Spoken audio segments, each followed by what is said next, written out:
All right, folks, buckle up because we're boogalooing into the glittering spandex-clad saga of ABBA's Dancing Queen. You know the one, the song that sneaks into your brain like a disco ball in a blackout, making even the grumpiest uncle at a wedding bust-out moves he'd deny in court. Yeah, that tune. It's the ultimate earworm, a sonic hug that whispers, life's too short not to jive. Even if you're pretending to be too cool for it right now, admit it. You've hummed it in the shower, or worse, karaoke'd it after one too many pints. And if you haven't, well, you're either a liar or a robot. And trust me, we all groove to this. Picture this.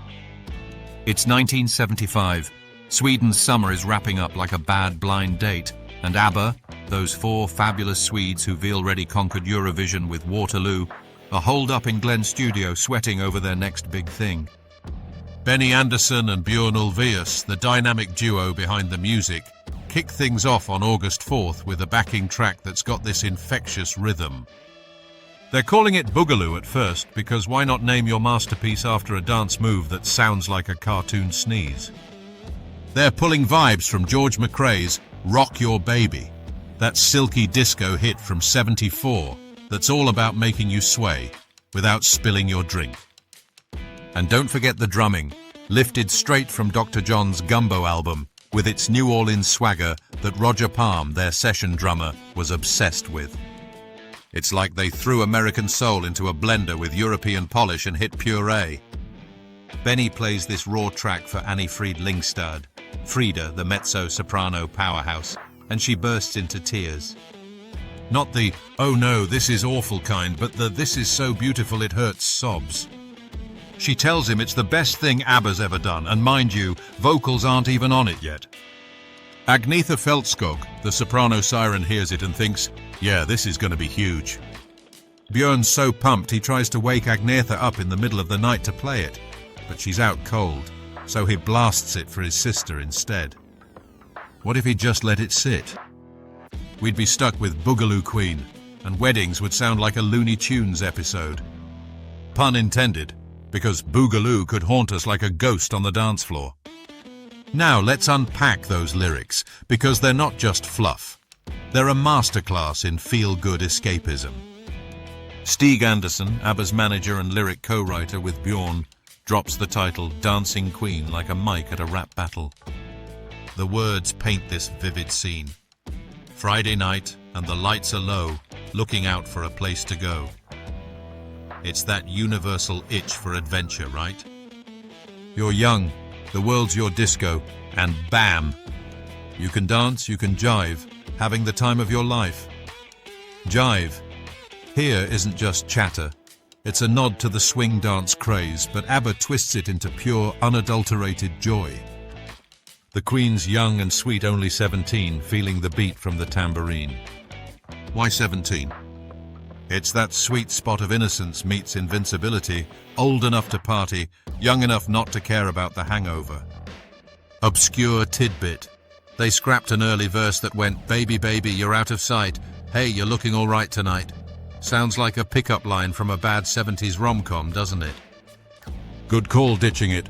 Kept the focus on the dance, not the drama. But here's a what-if that'll tickle your funny bone. Imagine if ABBA had leaned into that scrapped bit. Dancing Queen becomes a creepy bar crawl anthem. See that girl? Watch that scene? Dig in the Dancing Queen? Wait, no. That's the real line, but misheard by 22% of folks as watch her scream, kicking the Dancing Queen. Oof! From disco diva to Fight Club. That's the kind of lyrical mix-up that turns a party into a police report. Satirical swipe incoming. Modern pop stars would kill for lyrics this clean. No auto-tune hiding drug references or beefs with exes. ABBA? They just wanted you to dance, not decode. Fast forward through months of tweaks, overdubs till December because perfection doesn't rush, and we've got the track ready.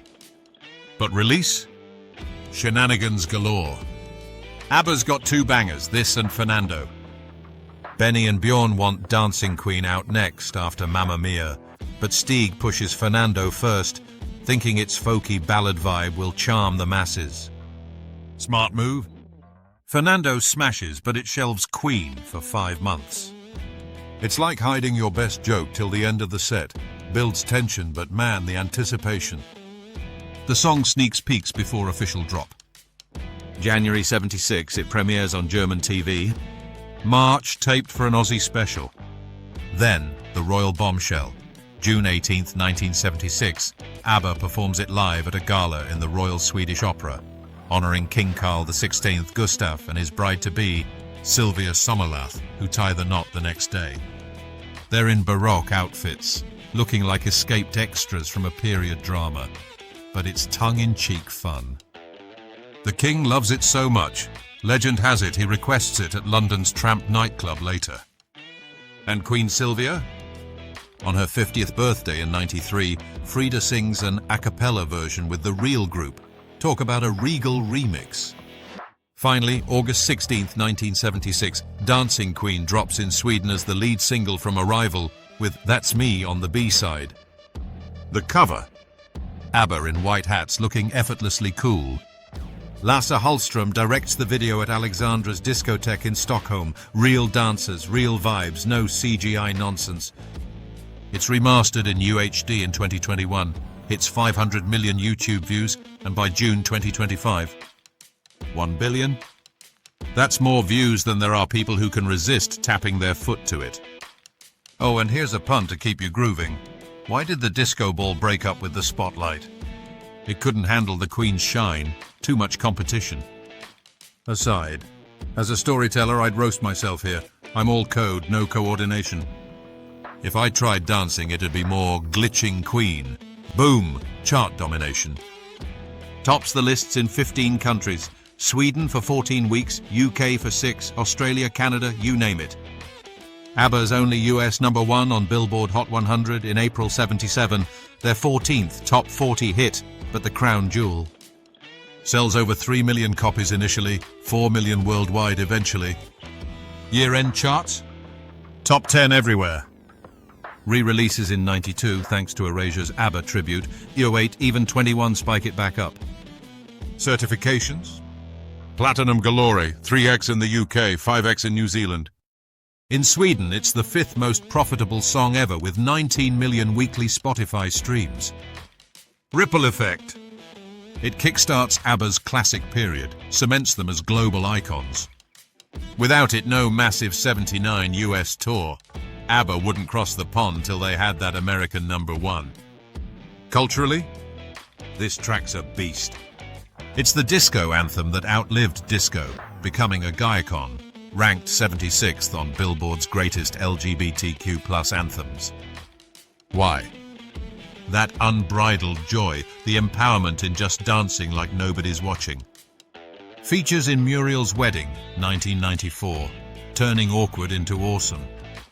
Then, Mamma Mia, the musical, 1999, the 2008 film with Meryl Streep, Julie Walters and Christine Baranski belting it in a chaotic cheer-up scene.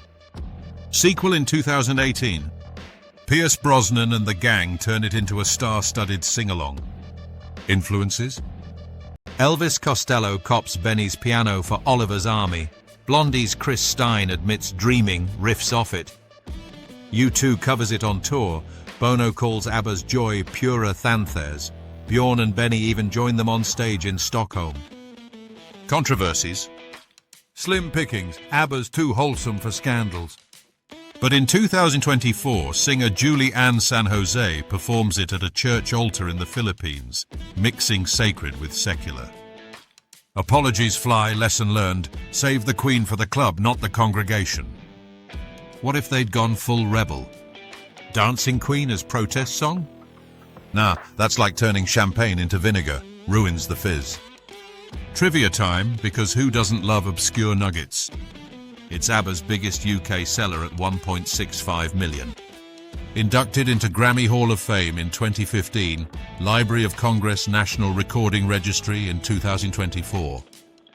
John McCain's favourite song. Yep, the Republican senator was an ABBA stan. Newt Gingrich had an ABBA ringtone. And Queen Elizabeth? At a Windsor Castle bash, she quips, I always try to dance when this song comes on because I am the queen and I like to dance. Boom, royal endorsement. Misheard lyrics lead to gems like kicking the dancing queen, turning euphoria into assault. And in a 2014 poll, it topped misheard pops. What if ABBA had clarified? We'd lose half the fun. Legacy? Timeless. Covers abound. A-Teens in 2000, Glee in 2011, peaking at 74 on Hot 100. Carol Douglas's Disco, Take In, 77.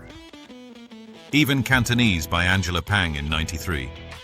It's the first song with an international standard musical work code in 95.